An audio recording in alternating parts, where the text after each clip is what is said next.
everyone, this video is being recorded across multiple days. I'm making predictions for WrestleMania 41 coming up this weekend in Las Vegas. First of all, I just want to say that it feels really weird that WrestleMania is being held in Las Vegas, especially with the fact that they were supposed to be held in Minneapolis, a city that's never hosted WrestleMania. TKO, the group, they just... their new ownership is literally the reason why they moved in. I'm gonna be honest, I don't like it at all. I mean, I get it. I live near Las Vegas, but I don't think I like this at all. I mean, not only do I believe a new city should get WrestleMania, but it shouldn't go to a city that previously held a terrible Mania. I mean, I get it. Times have changed since 1993. I just don't believe that they should have gotten this. They should have went to Minneapolis. But hey, I just hope they get their Mania at some point. Minneapolis, hope you get Mania, guys. Rey Mysterio versus El Grande Americano. Okay. I don't really know how to feel about this. I'm gonna go with Rey Mysterio, and then El Grande Americano gets unmasked. That's Chad Gable. Don't really see Rey losing. Yeah, I don't know where this character is going. Honestly, I don't like it. Rey will win. Jade Cargill versus Naomi. Wow, the road we got to is crazy. I really don't believe Naomi attacked Jade. I feel like Bianca had something to do with it. Obviously, I'm going to go with Jade Cargill on this. Man, the build-up and the fact that we're getting this match is really amazing.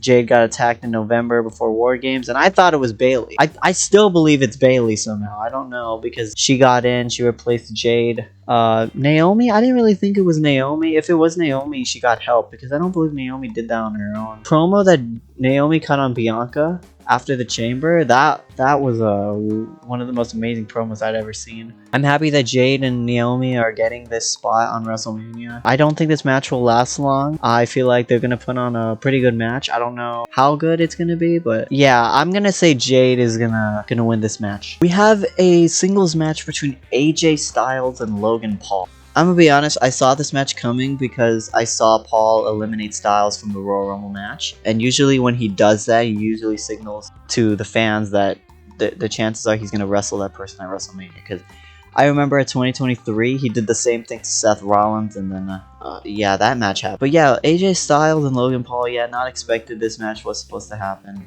Being honest with you, I kind of like this because they're both kind of high flyers, if I'm being honest, and they're both kind of, I don't know, I feel like they would do good in the ring together, so I'm excited for this match. Unfortunately, I believe Logan Paul is going to win with brass knuckles, or by some dumb tactic that's going to make him win, but I don't think this match is going to involve any interference. I don't think Styles will win. If he wins, it will be by the phenomenal forearm. If Logan Paul wins, it will either be hit by brass knuckles or a roll-up. Yeah, so I'm gonna go, unfortunately, with Logan Paul on this one. For the United States Championship, Jacob Fatu challenging LA Knight. Well, it seems crazy that Jacob Fatu is not facing Solo Sikoa after all of the tensions they had. I like that Jacob is finally getting a one-on-one opportunity for a championship. And I'm gonna be honest, I feel like he's gonna win. I don't know if Solo would cost him the match. I don't really see that happening. If he's gonna cost him the match, it's gonna be accidental and not on purpose. Yeah, they've had this rivalry building for a little while, and I've enjoyed it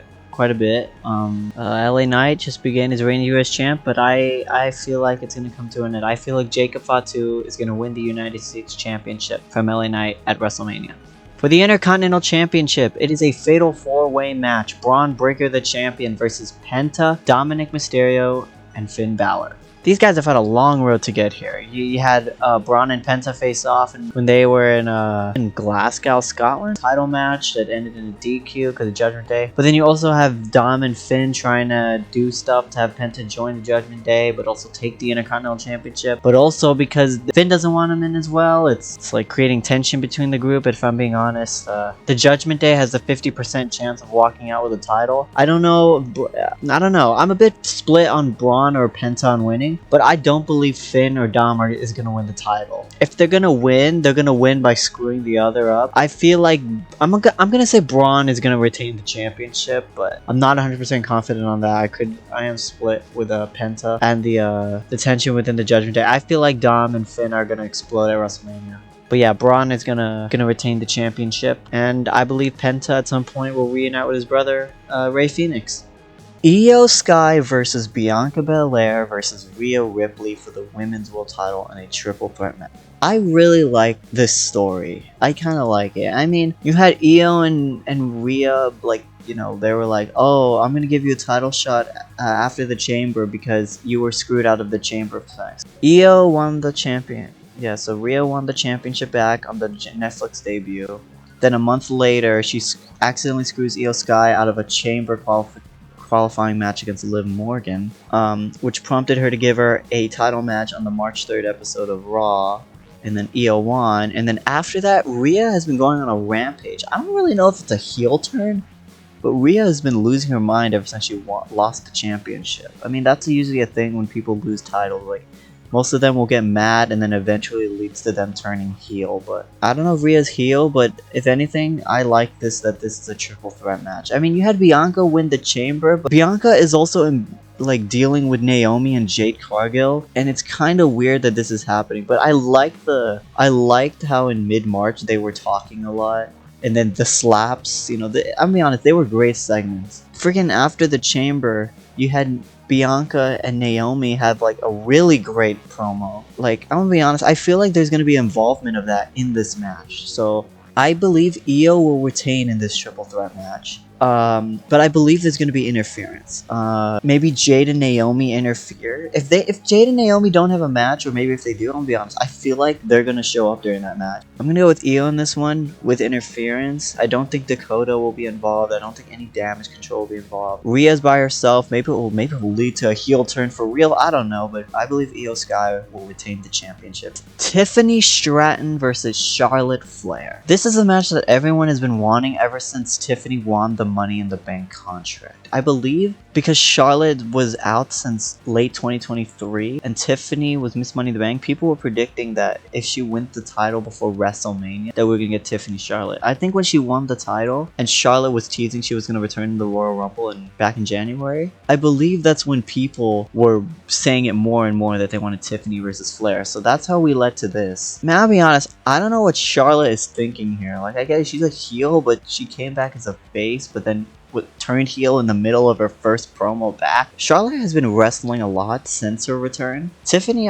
meanwhile, I'm gonna be honest, I haven't seen her wrestle much. I've seen her wrestle, I believe, Piper Niven, Candice, and Nia ever since, but I don't really have seen Tiffany wrestle as much as Charlotte had. Although we have seen a great build-up. I mean, I remember Tiffany hit 2 moonsaults just to go after Charlotte on their European tour, even though she missed them. Tiffany versus Charlotte, I believe, will be a great match. I don't really know how they're going to do this, but I unfortunately believe that they're going to put it on Charlotte just because they always have Charlotte win when it comes to stuff like this. But if I'm being honest, I want Tiffany Stratton to win this. Obviously, most people want that, but do I believe they're going to put it on Charlotte at WrestleMania? Unfortunately, yes. But I'm not saying that 100 with a, oh, I'm perfectly believing this. No, because Tiffany has not been defending her title. She hasn't been wrestling a lot, so, in comparison to Charlotte. You know, Stratton has only been champion for 2 months. I don't know if 3 months. I don't really know if they're gonna take it away from her. But yeah, I'm gonna go with Charlotte on this one, unfortunately. The main event of night 1. Roman Reigns versus CM Punk versus Seth freaking Rollins. Oh my, have we had a long road for this match. So, Rollins and Reigns have a long history. You know, back in the Shield days, all the way to their betrayal, the reunion, the betrayal again, and everything that happened at WrestleMania 40. That was crazy. That was a crazy, like, you know, whatever. I mean, I get it, they've had this match before, but this feels like a great build-up. And then you brought in CM Punk, the man that wanted to achieve his destiny of main eventing WrestleMania. But Seth Rollins just wouldn't leave him alone. Obviously, Rollins and Punk had so many tensions from the end of 2023 to now. Rollins literally does not want Punk to be here. He wants him to be dead. It's crazy. Like, this Rollins-Punk rivalry has been insane, and I'm gonna be honest, I just hope after WrestleMania that these two can be on good terms in real life. I'm gonna be honest, I don't know how much I could take of Punk Rollins afterwards. But hey, I still love when they speak on the mic. That was amazing. And then you have Roman Reigns slip in the middle of this somehow. Punk Rollins are fighting, but Rollins and Roman also hate each other because Rollins refused to help Roman at War Games. Punk instead helped Roman at War Games. But then at the Royal Rumble, Rollins and Roman fighting. Both got eliminated by Punk in the Royal Rumble match. And then Rollins double stomped Roman on his head and then brawled with Punk. And then in MSG, he screwed Seth from ending Punk's, life. And then Roman speared Punk because of Paul Heyman. There's so much to it. It's crazy. The storyline, it makes sense. I feel like I understand why this match is happening. Because obviously people were like, oh, we could get Roman versus Rock and we could get Punk versus Rollins one-on-one. But I understand why this is a triple threat match. And if anything, I'm excited because you have Paul Heyman. What's the favor? Is Punk going to invoke a WWE Championship match on night 2? Or is Heyman going to turn on both of them and align with Rollins? If I'm being honest, I believe the winner of this match will be Seth Rollins because Paul Heyman is going to screw both of these guys over. Now, I don't know how it would make sense, but the tensions between Reigns and Punk over Paul Heyman, I'm going to be honest, I don't really think it's going to end well for either of them.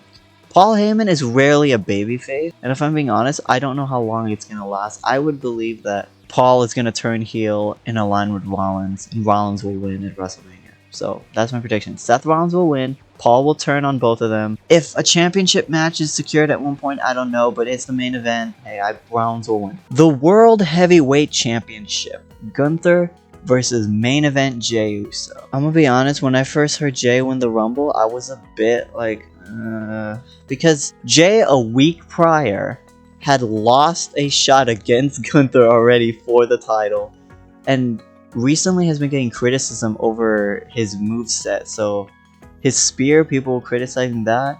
People were criticizing the fact that he beat, I believe, Austin Theory with a cross body, but it was a spear a few weeks ago. But then he also botched jumping over the top rope. I don't know. People are building this rivalry as Jey Uso's redemption story or something. Like he's heard the criticisms. He's gone down. Jimmy has tried to help. He's encouraged him, and he's trying. Unfortunately, they took Jimmy out a few weeks ago, which is a bit insane. But hey, at least if Jey is trying to muscle up the courage, and if people believe he's gonna win, then I will believe it. But I don't know, because Gunther is I don't know. He's tough. I saw his Intercontinental Championship reign. But hey, if Sami Zayn can end a title reign, Jey Uso can too. So it's like, but I don't know, because I still see Jey Uso a little bit as a tag wrestler more. But hey, he's been doing a lot of singles matches, and I believe he's truly main event Jey Uso. Winning the Rumble, hey, that's nice. Gunther has rarely defended the championship, but I like the rivalry that they've had towards Mania. Obviously the brawling and all the yeeting and all of the beating up your brother or something like that. They never had Ludwig Kaiser involved, which I'm a little bit confused on, because they're part of Imperium. I don't even know if they're a thing anymore. Yeah, Gunther, Jey Uso. I believe this redemption story, Jey Uso will win the World Heavyweight Championship. I am saying that, unfortunately, with a 75% chance I believe that, because Gunther obviously been champion since SummerSlam. I believe it's been too long, but at the same time, he should defend it more, appear more, and I don't know if they're gonna actually have him lose to Jey, because they had him not lose before. But hey, you never know. I'm gonna go Jey Uso winning the championship. Alright, the main event of all main events. Cody Rhodes defending the undisputed WWE Championship against John Cena. There's your main event for WrestleMania. John, what the hell? Come on, John, just stop. I'll be honest, I was shocked. I was shocked when he turned heel. Being honest with you, I expected The Rock to do something in the chamber match that prompted him to go at WrestleMania. Obviously, when I found out during the Elimination Chamber that match was going on before the promo segment, I did not ever think of Cena turning heel. I did not have it in my mind once. I don't think it was until Cena told Rock to go F himself that I believed it for a little bit. But I didn't actually believe, Cena literally never teased the heel turn. He never does anything heelish. Although, during the chamber match, when Rollins stomped Punk, he took the opportunity. He didn't hesitate. Like, that's a heel move. Cena turning heel was one of the most shocking moments in WWE history because of the amount of time. First of all, he's on his way out, so the fact he did in his final year was kind of crazy. It was so unexpected. Like, I believed Rhodes versus Rock was happening at WrestleMania. Obviously, what I don't like about this storyline is the lack of Cena explaining his association with The Rock. I don't know if it's an association, but it literally seems like Rock would be in Cena's corner, but I don't know if it makes sense. I don't know, because Rock should be helping Cena then. You know, if Cena is gonna sell out to the final boss, then what is he gonna do? Like, is Cena just gonna do everything on his own? Is The Rock gonna give him help? Like, it's freaking Cody Rhodes, man! He's beaten your damn bloodline 50 million times already. Even go back to SummerSlam and WrestleMania last year. He's beaten the bloodline. The lack of Cena explaining his association with The Rock is why I believe this rivalry has had a good and bad turn. Obviously, the good turn is all the damn promos they had in the final weeks leading up. Like, in the last 3 weeks leading up to Mania, they put on great promos. Freaking didn't Travis Scott like rip Cody's eardrum or something? I don't know, but he hurt Cody bad. Cody's been champion for 1 year. Rock has been wanting to take the title off of Cody since. Cena's turned heel. He's in his final year, so you never know. I mean, they've already teased that he and Orton are going to be at the next pay-per-view Backlash, because people are saying Stone Cold's going to show up because he didn't do it last year and he's going to be in Vegas, and people have been teasing it. I'm going to be honest. I'm maybe 51% in. Cody Rhodes will retain the championship. It's going to be by interference, though. I don't believe that this match will be clean. I don't think this match will be a match that no one's going to get involved. There will be interference, whether it's by The Rock or by whoever wants to help Cody, or it's Stone Cold or anybody else. Cody Rhodes will retain the championship to end WrestleMania. Well, there it is, everyone. Those are my predictions for WrestleMania 41. I don't really believe all of them are going to be right. I'm excited for WrestleMania. Hopefully you guys enjoy too. And yeah, I will release a thoughts on this after WrestleMania. I don't know, maybe a few days, a few weeks after, but yeah, again, this is being recorded like a week before WrestleMania, so obviously not all the matches are there, but yeah, hopefully I got the main matches out of the way. Yeah, enjoy WrestleMania.